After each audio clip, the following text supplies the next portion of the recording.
Hi, and welcome to episode 73. Today, my guest is Laura Gale.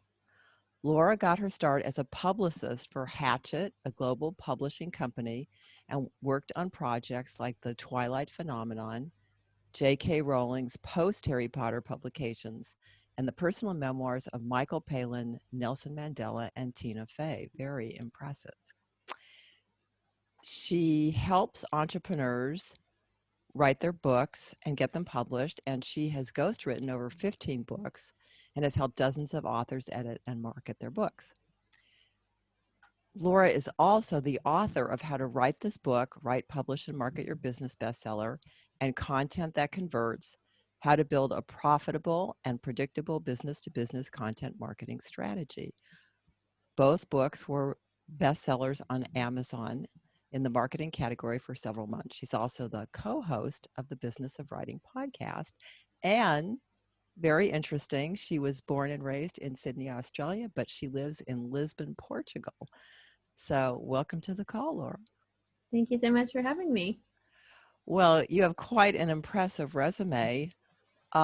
First of all, what got you to leave from Hatchette? I was there for a few years and I had a really amazing time there. Obviously, I got to work on some really fantastic projects, but it was kind of around the time that Amazon was starting to really pick up speed, and the traditional publishing world just wasn't keeping up. And I just thought, we're seeing layoffs left and right. The industry is just really not coping with how quickly all of this is changing, right. And I can see a future where I might not have a job. So that was really smart. Well, I think I got a pretty serious warning sign. About 2/3 of my team got laid off at one point, and I kept my job. I was very fortunate, but I thought, that's only a matter of time before that comes around again. So right. I sort of thought, I need to figure out how to take what I've learned and figure out a different way of making some money, and hopefully get a little bit more flexibility into the schedule and the work style into the bargain. So were you always a writer, or was it something that you grew into?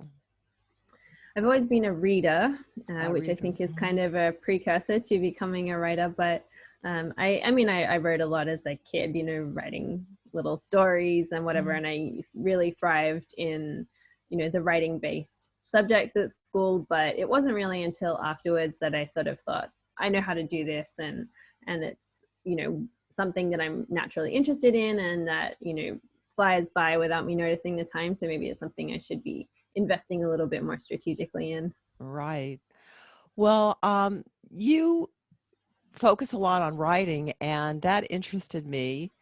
And you said you've ghostwritten 15 books. So how does working with a ghostwriter, what does that involve? So for me, the process is very driven by interviews. I really want to make sure that I spend a lot of time getting to know the person and building a lot of rapport and trust, because you're often going into, one of the most difficult things in their life. And for me, that's, building their business. I specifically work with entrepreneurs. And so, they've maybe spent the better part of their adult life building this thing, often, with a lot of sacrifice and a lot of hard labor along the way. And so I really want them to trust me with those stories, and to be a safe pair of hands to tell the story in the way that they want it told. So for me, it's a lot about making sure that we're aligned in terms of what the strategic intent of the book is, understanding what they want it to do for their business and for them personally into the future. And then we do a lot of interviewing. So we just talk and talk and talk until I've got all of those stories, I've got your voice, and can go away and confidently turn that into a cohesive narrative. And then once that's done, then we get back together and go through the editing process just to make sure it's perfect and polished and ready for publication. And how long does that take when you work with somebody?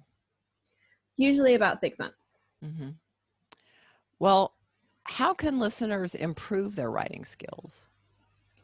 Read a lot, I think, is a really important element. There's a saying that kind of gets kicked around the publishing world that if you're writing, you should read 2,000 and write 2,000. So you read 2,000 words or so, the better part of a chapter of a book in the genre that you're writing in or in a style that you really love, so that you can kind of absorb that into your mind. And then when it comes time to actually do the writing yourself, you've got the cadence and you've got the rhythm and the sort of the momentum of the style you want to write in sort of in your brain already. So that's a big strategy, but also just practicing. It takes a lot of repetition to get really good and to kind of to polish your skills to a point where you're happy with them. Ira Glass, the NPR host, and he's a great journalist, talks about the gap between your taste and what you can imagine producing and want to produce, and the gap between what you're actually able to produce and what actually comes out onto the page. And the work is kind of closing that gap and getting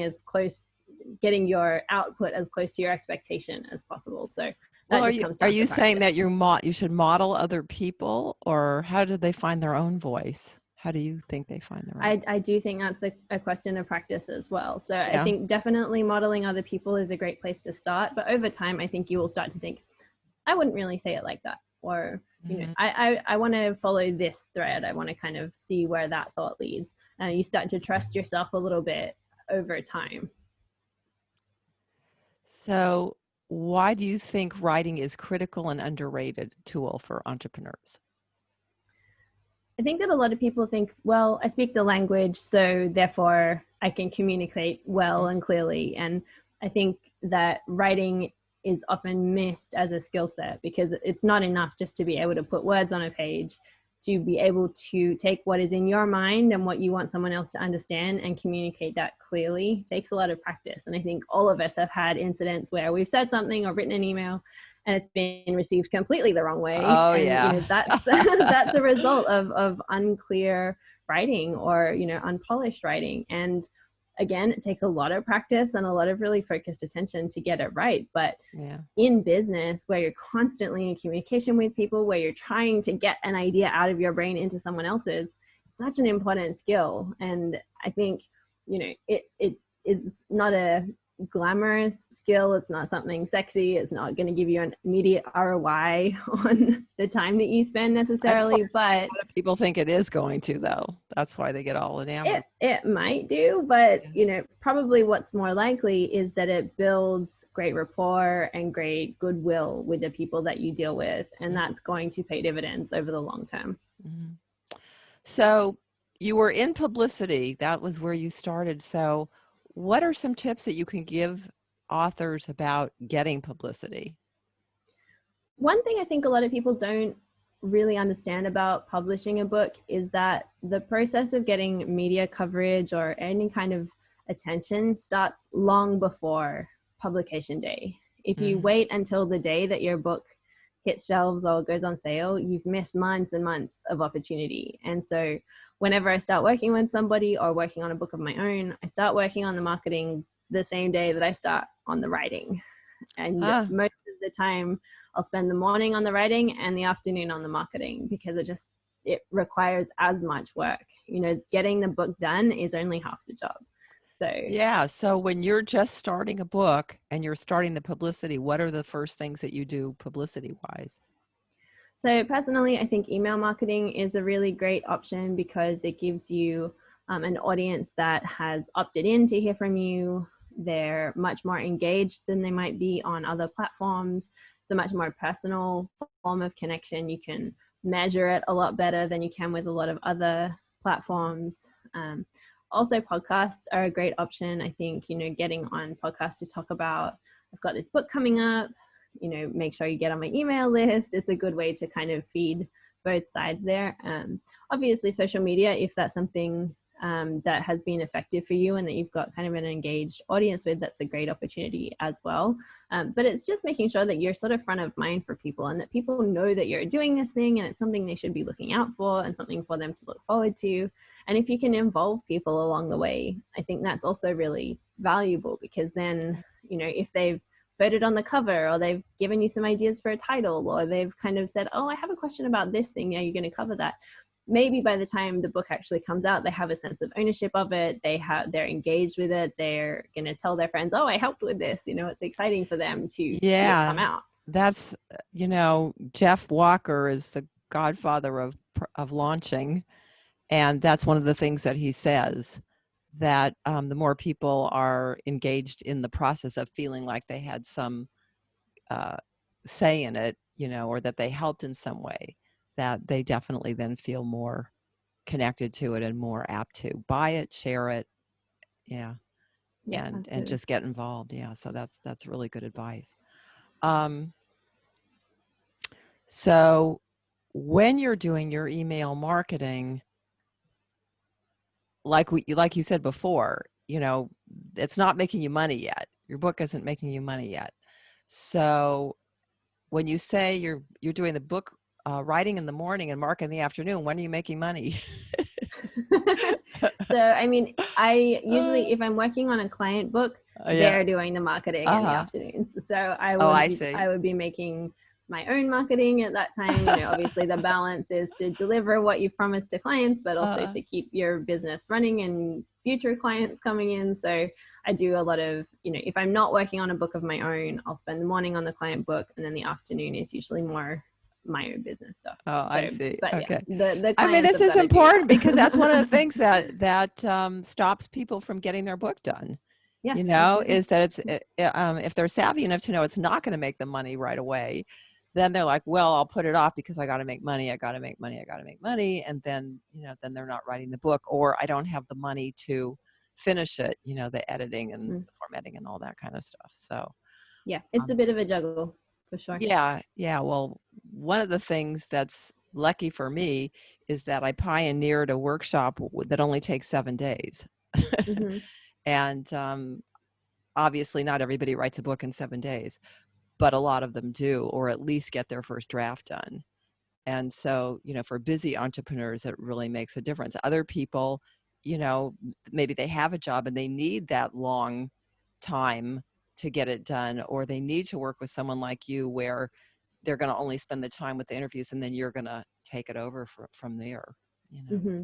Yeah. So, I mean, my hat's really off for you for doing that. I'm actually doing a ghostwriting project for a partner of mine, and I really wanted to do it to see how I would do it.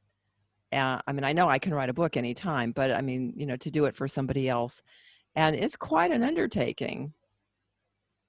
It is. Yeah, you've got to be pretty patient, and it just takes time. A lot of the people I work with are running really sizable businesses. They've got families, they've got kids, they've got they're trying to stay healthy, they're trying to get enough sleep. Like, there's just not that much time in the Trying day, to not get COVID. Yeah, exactly. yeah. So it does mean you're sort of fitting the project into the spare hour or two they might have in the week. So it does take a lot of time, but because they're so they're super successful people, so they understand the value of having a book that's out there working on their behalf nonstop. It's a great ambassador for your brand and your business. It's it's not going to take days off like your salespeople might. It's right. It's really out there working on your behalf, and so they understand the value of putting in all of the time and the work, but they also know like they don't have the time to do the work. So exactly. That's kind of where I come in. Yeah. So I'd love to hear about your ins and outs of marketing timelines. So this is kind of what we were talking about just a little bit before, that you really do need to start marketing. But what's after that? Okay, so you start with the emails, but then what's your timeline? So leading up to the launch, you mentioned Jeff Walker. I think you can follow his launch formula more or less to the letter. It's a very effective strategy for a book, because a book ultimately is a product, right? It's something that ultimately, yeah, can be sold like a product. And so is that how you've done it? Is that how you've done it, using PMO? Yeah, I think, I mean, I've taken bits and pieces. I think for me personally, following it to the letter gets overwhelming, and I start to feel like I can't do any of this. Guess what? A lot of people feel that way. Yeah. In the alumni group, or even in the group, because I'm in it now again for the second time because they gave it to us twice because of COVID. If you bought it in the spring, you got it again. But somebody raised their hand and they said, I'm overwhelmed and I can't get started and I'm just stuck, and feeling like they're the only one. And then you'll just see the thing, me too, me too, me too. And then on the live coaching call, how many people feel like she feels? And you say, oh, see, there's like 30 people who feel the way you do. So yeah, I mean, and I've done just on my book writing boot camp, I have done it 30 times, and I have done 30 launches with that program. Mm. And after taking Jeff's, I still feel a little overwhelmed, right? Going Yeah.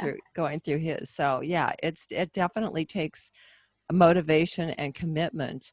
But I think that once you get good at it, or you at least get started, and you allow yourself to, try to do it at least, some people do get frustrated that it doesn't always work the first time, Mm. or it Yeah. doesn't I work as think well as people want it to, because there are other people who have these just amazing stories of making hundreds of thousands and millions of dollars.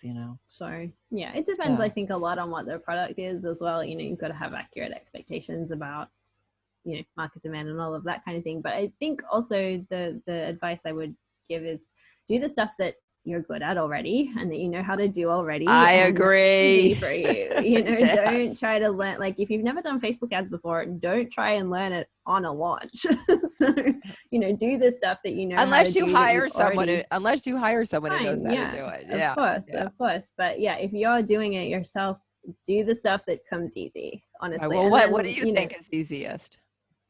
but I mean, for me, it's the emails, email marketing, podcast interviews. Yeah, It's me very easy too. for me to write a lot of content and have Mhm. that shared. And I use Facebook for some promotion. I try to stay away from the other platforms because they're not good for my health. Yeah, So, we're a lot um, alike. We're a lot alike. Yeah, but I mean, there's a lot of value there, and I know for a lot of people that's a really natural yeah. platform as well. So that's great. But I get a lot of momentum, I think, out of just connecting with my network as well. It's a lot of heavy lifting to email all of your contacts, everybody that and say, hey, I've got a new book coming out, I'd love you to take a look and maybe share it. But that kind of hand sell approach is really effective, and But I've had a lot of how do you keep it sustained if you're saying if you start it as soon as you start writing your book, and if your book takes you 6 months or a year, I don't know, whatever, how do you sustain that over that long period of time? How do you so for sustain the me. interest with your list and with your So I community? think I mean, if I'm doing a specific outreach like that, so specifically like I've got this new book, I would do that on launch day. And then, you sort of create a whole lot of buzz like that day. And, probably in the few weeks following. In the lead up though, you want to be interspersing it with other stuff. People will get sick of just hearing about, I have a new book coming, especially if it's every day for months on end. You've got to do something Right. that serves them as well. Maybe that's sharing parts of what you're working on, what you're thinking about what you're working on. There's a lot of different ways that you can create kind of extra content and make sure that people are really getting as much out of that process as you are. Mm-hmm. Well, usually I ask people, do you have any final tips? But I got to ask you, you were born and raised in Sydney, Australia, and you live in Lisbon, Portugal. How did that happen? Well, when I left the publishing house, I decided that if I was going to build a business, Sydney was a very expensive place to do it. So I I up sticks and went to Asia. I lived in Asia for a couple of years and then moved to Germany for a while and have kind of just bounced around quite a lot. Obviously, writing is a very flexible job, and most of my clients are based in the US. So I have it's worked really well for me to be a few hours ahead of my clients every day. I have that window in the morning to work and write quietly, and then sort of after lunch emails start coming in and things start getting a bit more interactive. So it's worked very nicely for me. And Lisbon is just a beautiful city. I had a few friends who kind of ended up here, and it is a beautiful city. I've been there. Yeah. it's really fabulous. The food's amazing. The wine's amazing. It's right on the beach, right along the coastline, and the weather is beautiful. They have a lot Amazing of seafood. seafood. Yeah. So And pottery. We have beautiful yeah. pottery. Yeah. Yeah, it's a pretty interesting place to live, and it's certainly the quality of life is very good. So yeah. We I'll actually just thought stay about put. moving there one time, my husband Oh and I, yeah. but now he got too old and we didn't do it. So what are you gonna do? Yeah, but what about your family? They're still in Australia. Yeah. So I'm one of 4 kids, and all of us have lived overseas at some point. So my poor parents have been sort of Um, empty nesting on and off for a long time.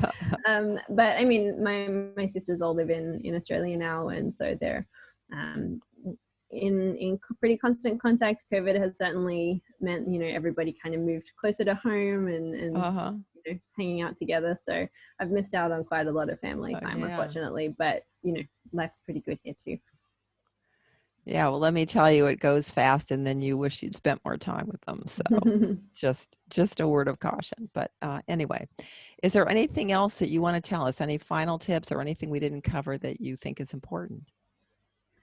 I think, like we talked about a little bit, the main thing in developing really great writing is to get a sense of the kind of writing you like to read, and then modeling it until you think, okay, I've practiced that enough, I can go out a bit on my own. And then just to trust yourself to experiment and, take on projects that you think are a little bit beyond your reach and kind of stretch yourself there. And, there's no one writes perfect stuff first time around. It Right. always takes, multiple rounds of fiddling with it until it feels right. And that just is the work. And so I think if you're feeling like my writing's not good enough, or I don't want to show this to anyone, or I'll never get to being as good as insert favorite author here, Yeah. it's going to take time, and no one started out great. So don't put too much pressure on I yourself. always laugh when people say that, because when I wrote my first book, I thought I was fabulous. I'd have had a bit of practice in the lead up. And then when I came back to it, I was like, oh, this is terrible. Yeah, it's just a process. Oh, it's funny, because if you think you're good, it actually is a lot easier to get started. Or if you think at least that you're competent, Yeah, I think the thing when you're not feeling confident about your skills is never to let yourself start with a blank page. That's, I think, the worst thing that you can do when you're just what do you do instead? Staring at a page. Just start writing what's in your head. I had some coffee this morning. My dog's being really naughty. Like, just get something down, because eventually you'll end up kind of in a rhythm with what you actually want to write about, and then you can just delete all of the stuff that came before. Right. Well, that's kind of how the artist way works. It's like you just start writing. Yeah, you just start exactly. writing. It doesn't have to be good if you're the only one that's getting to see it. You can just get rid of it when you're ready. Yeah, and if you're afraid to write, I highly suggest getting the artist way. Yeah. Because it's really about just writing. You're not thinking about, writing a book, or it has to be a certain way or anything. It's just getting you in the habit of writing. Exactly. Yeah. Okay. Good stuff. Good stuff. So how can people reach you? My website is lauraiswriting.com, and all of my services, all of my writing, it's all up there. Okay, great. Well, that's it for today. To get the transcript, go to https://booksbusinessabundance.com/podcast. You're also welcome to join our Facebook group. That link is on the podcast page. I've consolidated my two groups, and it's very cool now. There's a lot of great people. There's a lot of engagement, networking, support. You get the first notices of the new podcast, promotional opportunities, and more. And when you're on the podcast page, be sure to grab a copy of the book Planning Secrets, a simple 4-step guide to writing a bestseller. If you like to write your own book, or if you're already writing books but you want to write them faster and easier, be sure to grab your copy. So till next time, bye-bye.